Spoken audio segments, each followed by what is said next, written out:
Hello दोस्तों। आज का जो हमारा टॉपिक है वो एक पैथोलॉजी टेस्ट से रिलेटेड है, जिसका नाम है ट्यूबरक्लोसिस प्रोफाइल 2। आज हम इसके बारे में आपको एक ब्रीफ इंट्रोडक्शन देंगे, बेसिकली ये क्या है और किस पर्पस से जो है किया जाता है।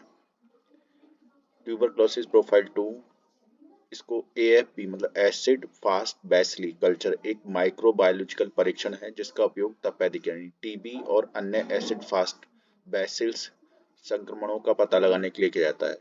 यह परीक्षण विशेष रूप से उन बैक्टीरियों की पहचान करने के लिए किया जाता है जो एसिड फास्ट होते हैं, जैसे कि माइक्रोबैक्टीरियम ट्यूबरक्लोसिस, जो तपेदिक का कारण बनते हैं।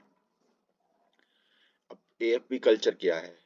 एएफबी होता है एसिड फास्ट बेसिली, का मतलब होता है ऐसे बैक्टीरिया जो एसिड फास्ट होते हैं, यानी वे एसिड के संपर्क में आने पर भी मरते नहीं हैं। माइक्रोबैक्टीरियम ट्यूबरक्लोसिस जो तपेदिक का कारण बनता है, एक एएफबी है। एएफबी कल्चर परीक्षण में मरीज के शरीर से सैंपल जैसे बलगम, मूत्र, खून आदि का सैंपल लिया जाता है और उसे लैब में एसिड फास्ट बैक्टीरिया की पहचान करने के लिए बढ़ने दिया जाता है। एएफबी कल्चर के परीक्षण का उद्देश्य क्या है? तपेदिक यानी टीबी और अन्य माइक्रोबैक्टीरियल संक्रमणों का निदान करना, बैक्टीरिया की प्रजाति का पता लगाना ताकि सही इलाज किया जा सके, दवा पर प्रतिरोध की जांच करना। एएफपी कल्चर के लिए सैंपल क्या होते हैं? तीन तरीके के सैंपल लिए जाते हैं, जिसमें सामान्य सैंपल जैसे बलगम हो गया, मूत्र हो गया, खून हो गया, तीन तरीके से, और सीरम या अन्य उत्तक से भी जो टिश्यूज होते हैं उससे इसका जो है पहचान की जाती है। प्रक्रिया क्या है? पहले सैंपल को एक विशेष माध्यम यानी कल्चर मीडियम में डाला जाता है, फिर बैक्टीरिया को बढ़ने दिया जाता है। यह प्रक्रिया कई दिन, कभी कभी हफ्तों तक चल सकती है, क्योंकि माइक्रोबैक्टीरियम ट्यूबरक्लोसिस धीरे धीरे बढ़ता है। जब बैक्टीरिया बढ़ जाते हैं तो माइक्रोस्कोप द्वारा उनके गुण, मोर्फोलॉजी और रंग की जांच की जाती है। एसिड फास्ट बेसिल्स रंगाई एक माइक्रोबायोलॉजिकल प्रक्रिया है जिसका उपयोग माइक्रोबैक्टीरियल जैसे माइक्रोबैक्टीरियम ट्यूबरक्लोसिस जो तपेदिक का कारण बनता है का पता लगाने के लिए किया जाता है। इस प्रक्रिया में बैक्टीरिया को विशेष रंग स्टेनिंग दिया जाता है और उन्हें माइक्रोस्कोप के माध्यम से आसानी से देखा जा सकता है। यह परीक्षण विशेष रूप से उन बैक्टीरिया को पहचान के लिए किया जाता है जो एसिड फास्ट होते हैं, यानी एसिड से संपर्क करने के बावजूद वे रंगीन रहते हैं।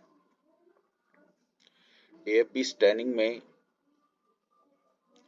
जील नीलसीन स्टैनिंग और नियोंग स्टैनिंग दो प्रमुख विधियां होती हैं। मतलब ये जो एफबी कल्चर जो होता है इसको जो परखने की जो दो प्रक्रिया होती हैं, एक होती है जील नेस्लिन स्टैनिंग और एक होती है किनियोंग स्टैनिंग।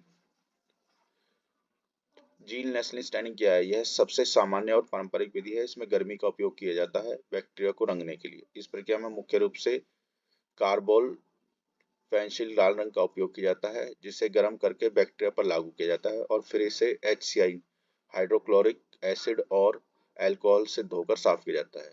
अंतिम चरणों में मिथेलिन ब्लू रंग का उपयोग किया जाता है ताकि बैक्टीरिया के अलावा अन्य कोशिकाएं रंगी जा सके।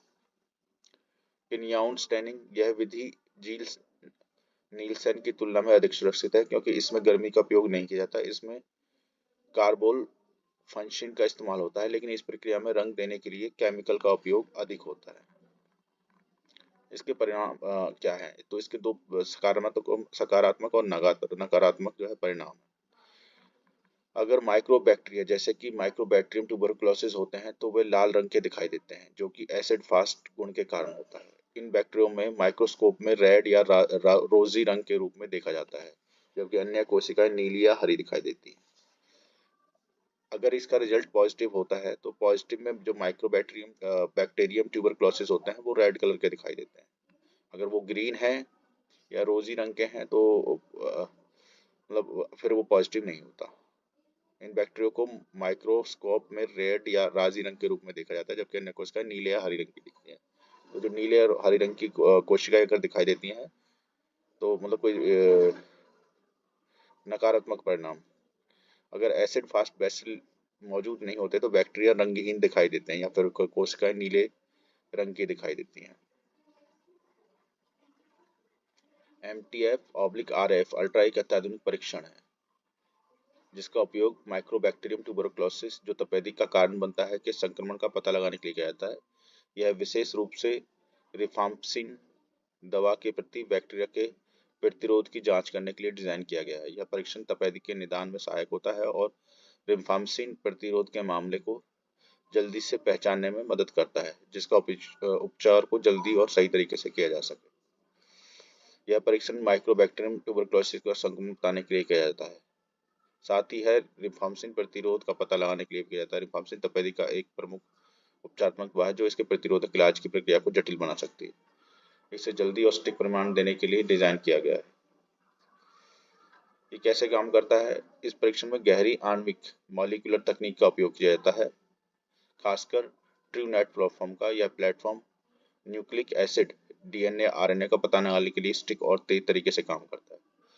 सैंपल जैसे बलगम को जांचने के लिए पीसीआर पॉलीमर से चेन रिएक्शन तकनीक का उपयोग किया जाता है जो बैक्टीरिया को जीनोम पहचानने में मदद करती है। इस परीक्षण से तपेदिक का निदान जल्दी से किया जा सकता है। तो आज के गाइस चैप्टर यहाँ ही खत्म होता है जिसमें आपको ट्यूबरकुलोसिस से रिलेटेड जो है बेसिक जानकारी दी गई है।